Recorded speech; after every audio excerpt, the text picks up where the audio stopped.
Kisah Nyata Sumala, Episode 1, Panggilan dari Hutan. Narasi pembuka. Dalam sunyi malam yang menggantung di desa terpencil lereng Gunung Lawu, terdengar suara gamelan samar-samar dari arah hutan. Padahal, tak seorang pun tinggal di dalam sana.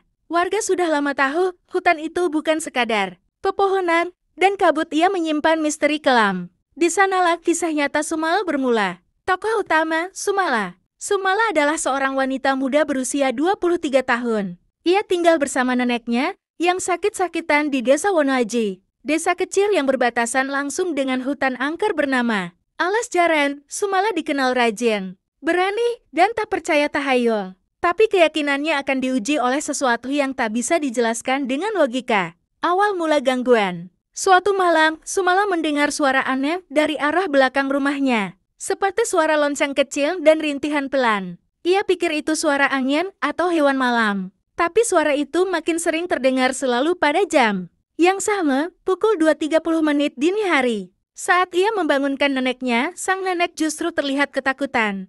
"Jangan dibuka, Malah. Itu bukan buat kita." Sumala bingung. Tapi malam berikutnya, ia memberanikan diri membuka jendela. Di kejauhan, di balik kabut tebal hutan, tampak sosok perempuan berbaju putih berdiri diam, seolah menatapnya. Mimpi yang mengerikan. Malam-malam Sumala berubah jadi teror. Ia sering bermimpi berada di tengah hutan, berlari ketakutan. Dikejar bayangan tinggi besar dengan suara berat memanggil namanya. "Sumala, ikut aku. Waktumu telah tiba." Tubuhnya mulai menunjukkan tanda-tanda aneh. Kadang ia terbangun dengan tangan penuh tanah, atau pakaiannya basah seperti habis berjalan di tengah hujan. Peringatan dari seorang dukun. Melihat kondisi Sumala yang makin buruk, sang nenek memanggil seorang dukun tua bernama Mbah Sarian. Saat melihat Sumala, Mbah Sarian langsung pucat. "Kamu dipanggil penghuni alas. Mereka sudah menandaimu. Kau harus kuat, atau mereka akan membawamu sepenuhnya." Penutup episode 1. Sumala tak percaya dan tetap keras kepala. Tapi malam itu, ia benar-benar hilang. Jendela kamar terbuka, tanah berceceran di lantai. Dan suara gamelan terdengar begitu jelas dari dalam hutan. Kisah Nyata Sumala Episode 2, Jejak di Balik Kabut. Narasi pembuka. Sumala menghilang di malam yang pekat, meninggalkan kamar terbuka dan jejak tanah menuju hutan. Desa Wonoaji gempar, tapi tidak ada yang berani mencarinya ke dalam hutan. Semua tahu, sekali masuk ke Alas Jaran, belum tentu bisa kembali. Pencarian Sumala. Nenek Sumala yang histeris memohon bantuan warga. Hanya satu orang yang berani menawarkan diri, Bayu. Teman masa kecil Sumala yang diam-diam menyukainya. Bersama Mbah Sarian, mereka memulai pencarian. Meski terhalang kabut yang tidak wajar dan hawa dingin menusuk. Saat mereka memasuki batas hutan, tiba-tiba suasana berubah drastis. Sunyi. Tidak ada suara jangkrik, gurun, atau angin. Hanya ada suara lembut gamelan yang seolah datang dari segala arah. Penampakan pertama. Bayu melihat kain coklat lusuh tergantung di ranting. Itu adalah selendang Sumala. Saat ia hendak mengambilnya, kain itu tiba-tiba bergerak sendiri dan melayang seperti ditarik oleh sesuatu. Mereka mengikuti arah gerakan itu hingga tiba di sebuah pohon besar dengan akar melingkar seperti ular. Tepat di bawahnya, tanah tampak gembur seperti baru saja digali. "Disinilah dia dibawa masuk," ucap Mbah Sarian pelan. Misteri dunia lain. Tiba-tiba, Bayu merasa kepalanya berat, penglihatannya kabur. Ia melihat Sumala berdiri di kejauhan, mengenakan kebaya putih, tersenyum. Tapi senyumnya kosong. "Bayu, jangan cari aku. Di sini aku tenang.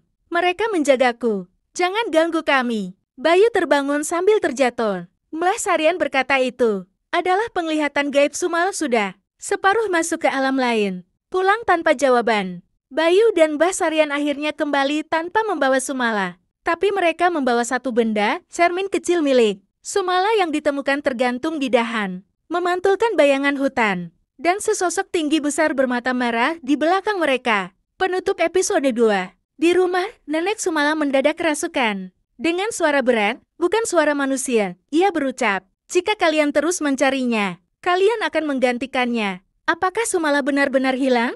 Atau kini ia menjadi bagian dari penghuni hutan? Kisah Nyata Sumala Episode 3, Gerbang Tak Kasat Mata. Narasi pembuka. Setelah 2 malam penuh teror dan pencarian tanpa hasil, desa Wonoaji kini hidup dalam ketakutan. Kabut tak pernah lagi hilang sejak Sumala menghilang. Gamelan terus terdengar setiap pukul 2.30 menit dini hari. Beberapa warga mulai bermimpi buruk. Semuanya tentang Sumala yang memanggil mereka masuk ke hutan. Pertanda bahaya. Bayu mendapati luka gores di lengannya setiap pagi, seolah dicakar ranting atau kuku makhluk. Anehnya, ia tak pernah merasa terluka. Dalam mimpinya, ia selalu berjalan sendirian, di lorong gelap di antara pepohonan, yang tak pernah berakhir. Sementara itu, Mbah Sarian memutuskan untuk melakukan ritual pemanggilan lewat media air. Di dalam baskom air bening, muncul wajah Sumala tapi kali ini bukan seperti sebelumnya. Matanya hitam legam, kulitnya pucat, dan ia berbisik, "Aku belum mati, tapi waktuku hampir habis." Gerbangnya akan terbuka malam Jumat Kliwon. Malam Jumat Kliwon. Mbah Sarian menjelaskan bahwa malam Jumat Kliwon adalah waktu ketika batas alam manusia dan alam gaib paling tipis. Jika Sumala tidak dikembalikan sebelum tengah malam, ia akan ditelan sepenuhnya dan menjadi budak roh penjaga alas jaran. Bayu pun nekat masuk ke hutan seorang diri, membawa selendang Sumala dan cermin kecil yang dulu mereka temukan.